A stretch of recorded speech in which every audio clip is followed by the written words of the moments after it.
Bonjour, je m'appelle Charlotte, je suis infirmière et maman et vous pouvez me retrouver sur les réseaux sous le pseudo de Lalotte. Je suis Marie, professionnelle bilingue français langue des signes, et également autrice en parentalité et vous me trouvez sur les réseaux sociaux sous le pseudo de Little Bunbao. Aujourd'hui, on va vous parler de nos premières règles. Charlotte, tu veux nous raconter tes premières règles? Bah écoute, avec plaisir Marie, je suis là pour ça. Donc écoute, je m'en rappelle très bien, même si c'est il y a fort longtemps maintenant. J'avais 17 ans, donc règle tardive pour ma part, et si je m'en souviens si bien, c'est que à l'époque, je trouvais ça, autant c'était tabou de parler de règles, mais moi je trouvais tabou de ne pas les avoir. Je me sentais complètement en décalage avec les autres et je faisais croire que je les avais.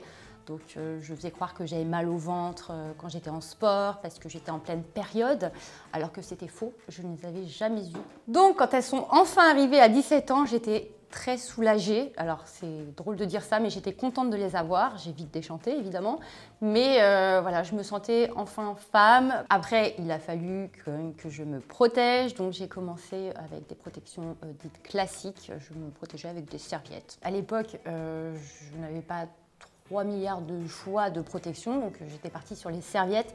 Et c'est vrai que maintenant que je connais les culottes de règles, donc notamment les culottes de règles Elia, j'aurais été mais tellement plus rassurée de les avoir dès le départ. Et d'ailleurs, je suis très contente que ça existe parce que maintenant j'ai des enfants, j'ai des filles notamment, et je suis ravie que quand leurs premières règles arriveront, elles auront des solutions adéquates. Marie, et toi ?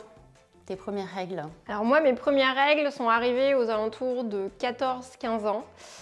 J'étais pas chez moi, j'étais chez une amie. Et alors le réflexe pourtant informé par l'école, par mes parents, le réflexe a été de me dire « je saigne ».